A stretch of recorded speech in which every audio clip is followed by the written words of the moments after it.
FIGU, Landesgruppe Australia, FLAU Bulletin, number 18, February 2018. Lecture by Elizabeth Gruber, Austria, on the 8th of May, 1993. System and correct state. Frequently one searches for the reasons for failures and such, like in the wrong place, or one questions one's own abilities. In very many cases, however, it is first and foremost a lack of system and correct state, which is responsible for one not getting a grip on many things in life in a way that would be desirable and would lead to a zeal too. Now the fundamental question is, what exactly is to be understood by system and correct state, and which factors are included therein? System and correct state is a cosmic fundamental law. We can recognize it through observing nature. Nature shows us quite plainly a total integration into this principle. This universal law can be seen in the smallest building blocks of life known to us, the atoms, and likewise in the macrocosm. For us human beings, who are integrated into a conscious self-evolution according to the creational determination, it is therefore of decisive significance to recognize and use system and correct state as one of the most important fundamental principles for a progressive and successful forming process of our existence in the evolutive sense. Adding to that, I would like to quote an excerpt from the spiritual teaching by Billy. The entire universe is upheld solely by means of the law system and correct state.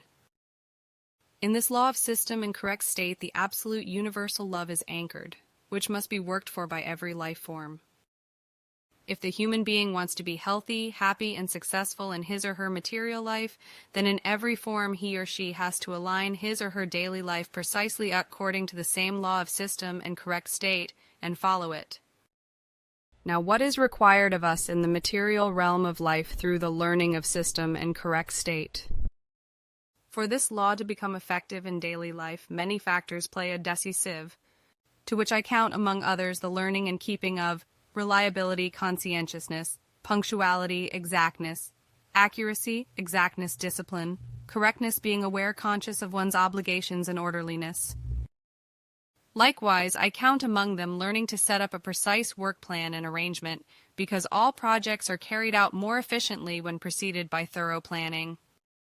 An example for that are human beings who hold a very large area of responsibility, because they accomplish their enormous work, load only by keeping system and correct state most precisely. However, what sounds obvious, quite plausible and logical when put into practice, proves to be a very tough nut to crack, which has to be mastered. On one hand, there are the influences from our environment that constantly rain down on us and lead us to distractions or bring problems and difficulties that make it very difficult to hold on to planned projects. On the other hand, there are antagonistic mites in us, which cause our laboriously built-up discipline and consistency to sway again and again. In that case, our conscience sometimes proves to be a rather unpleasant but helpful admonisher for pursuing our chosen way with even more effort. Frequently, there are also purposelessness, lack of plan, indolence, untidiness, unpunctuality, and still many more other unpleasant habits that we have to resolve if happiness, satisfaction, and success are to ensue in daily life. But if we seriously and carefully study system and correct state, then pretty soon in our inner nature a natural resistance stirs against everything which runs counter to this striving in us. And so the aversion to half measure, purposelessness, lack of planning, and such like grows in us, to such an extent that we make an effort to steer our daily life onto regulated tracks. Therethrough also the cognition becomes certainty that only through the acquisition of system and correct state are we in a position of satisfying the requirements of our material existence. By learning about this natural law, we acquire many positive characteristics, for example, conscientiousness and reliability, wherethrough we gain the trust of our fellow human beings.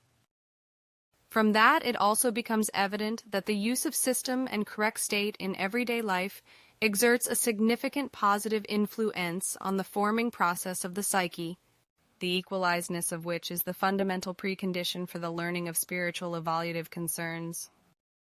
Furthermore, By means of a controlled daily routine, we create the necessary free space, quietude, and distance from daily happenings, by means of which, likewise, a very important requirement for the studying of the spiritual teaching and for the meditation is fulfilled.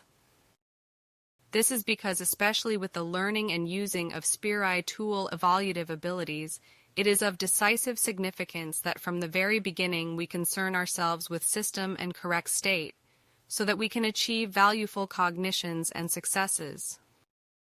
Whether it is with the study of the spiritual teaching, with the learning of the meditation, or any other spiritual and consciousness-based abilities, very soon we reach the point where it shows whether we have understood the sense and significance of this law.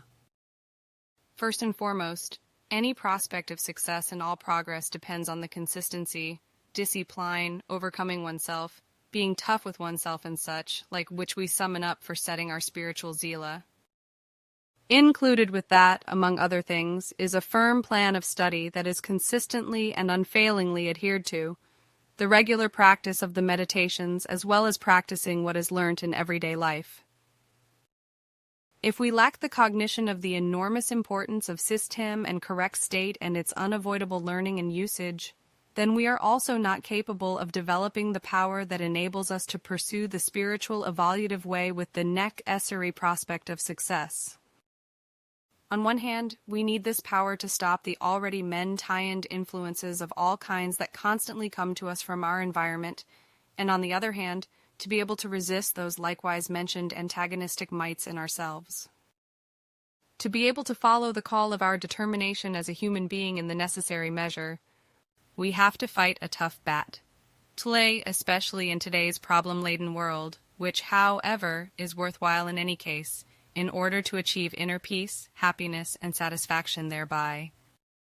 If we look out to the immeasurable universe, to the stars that orbit in eternal, incontrovertible regulation, or if we gain an insight into the happenings of nature here on Earth by researching the life conditions and the behavior in the kingdoms of flora and fauna, then this basic principle of all existence in the universe becomes obvious. Thus it is also enshrined in the creational laws and recommendations that we human beings, as part of the universal life, recognize system and correct state in the endless cosmic happenings as an all-timely visible, comprehensible, and usable aid for our evolution. In conclusion to my thoughts about system and correct state in daily life, I would like to add the following. All functioning correct states in the community of humankind require the integration of each individual human being into the principle of system and correct state. Therefore, for the general welfare of all human beings, laws, measures, and rules are to be enacted according to these principles and laws of nature in order to nip in the bud any form of Ausartungen.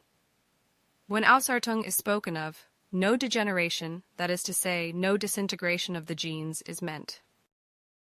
It is rather the human being's good nature badly falling away, that is to say, falling out of control. Only in that way can a peaceful, correct state of the world be created and maintained. Only therethrough is it also possible that all human beings receive the opportunity for a human-worthy life with all requirements for the evolutive forming process.